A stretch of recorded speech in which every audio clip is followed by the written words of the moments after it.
de 70% des Rwandais ont moins de 35 ans. Chaque année, il y a à peu près 200 000 jeunes qui viennent sur le marché du travail.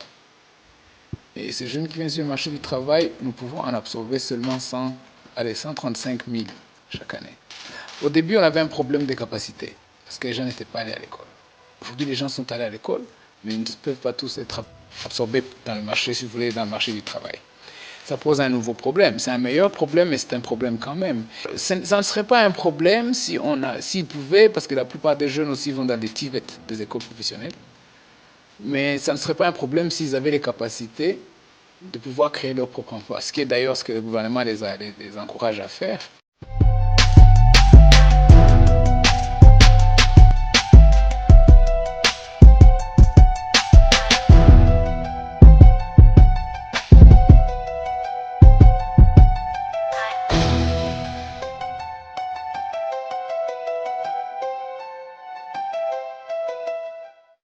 C'est vraiment quelque chose de déplorable de voir ces grands pays, avec tout ce qu'ils regorgent comme potentialité, être parmi les pays où le taux de chômage est beaucoup plus élevé. Et c'est en majorité les jeunes qui sont frappés par ces fléaux. Parce que c'est la jeunesse, ce sont les jeunes qui représentent au moins l'essentiel de la population en République démocratique du Congo.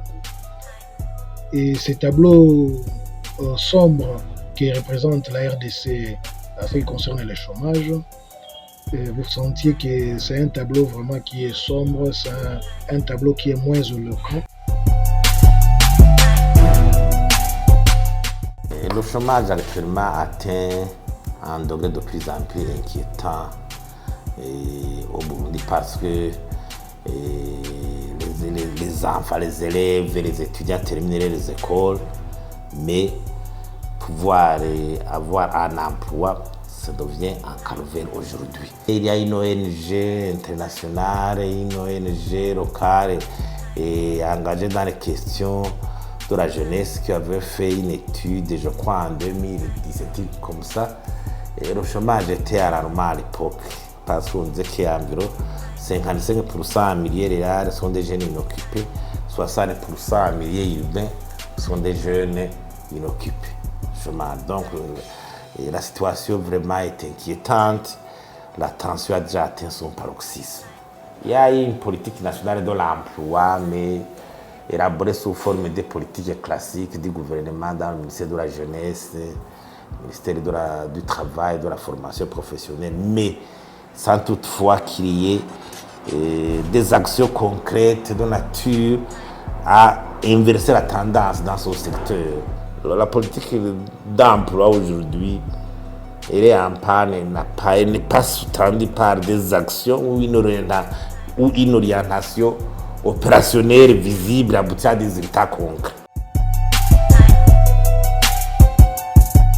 Aujourd'hui, il n'y a aucune garantie, il n'y a aucune loi anti-chômage en République démocratique du Congo. Et s'il peut y en avoir, ça serait dans des cadres beaucoup plus isolés, qui sont moins efficaces, qui sont non effectifs. Et l'on sent réellement qu'on n'a plus vraiment l'intérêt sur cette question. Vous sentez donc que c'est le cadet des soucis de nos dirigeants parce qu'ils ne savent pas vraiment où est-ce que doivent orienter les jeunes. Ça cause une sorte de mutuelle financière coopératives d'épargne et de crédit qui sont créées au niveau des secteurs, des districts par le gouvernement.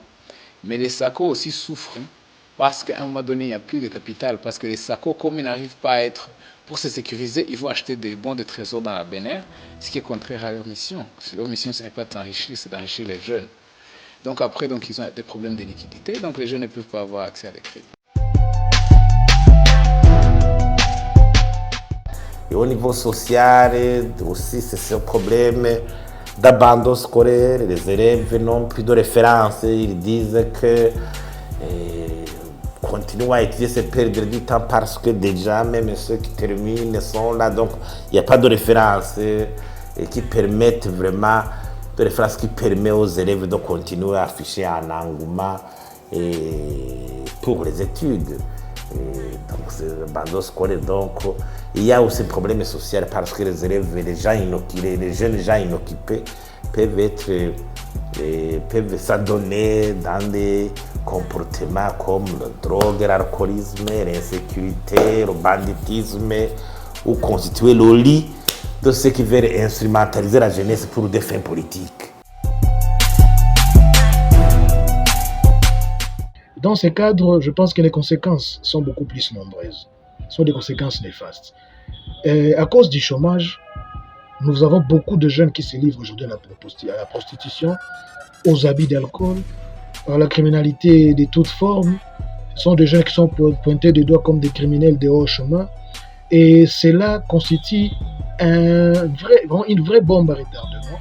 Ça constitue vraiment un danger pour la nation. Des gens qui errent ici et là par manque d'emploi, par manque d'occupation. Quoi faire?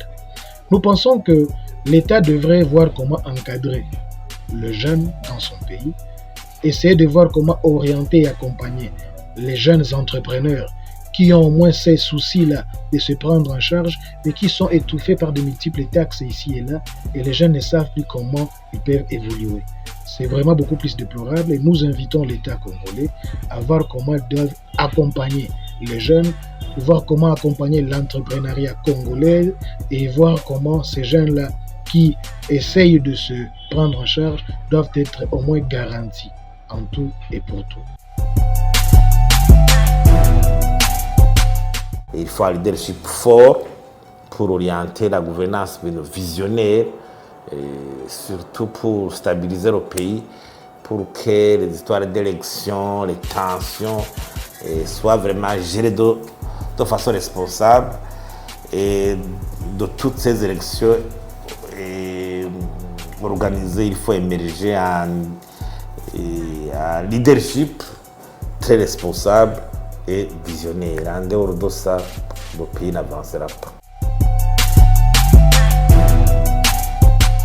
Mais il faut vraiment réimaginer comment notre économie puisse être adaptée à notre clientèle. En fait, la clientèle, c'est qui? C'est les jeunes. Je vous ai dit que 70% ont moins de 30 ans. Donc, il faut penser l'économie sur base de cette démographie. Parce que ce qu'ils appellent la dividende démographique en Afrique, ce qu'ils oublient de dire, c'est que c'est une dividende démographique, c'est un atout qui va nous aider à développer l'Afrique. Par exemple, la Chine ne va pas rester longtemps numéro 1 mondial économique parce que c'est une population très vieillissante. Avec leur politique des années 70 d'un enfant par famille, c'est en train de venir maintenant de causer des problèmes.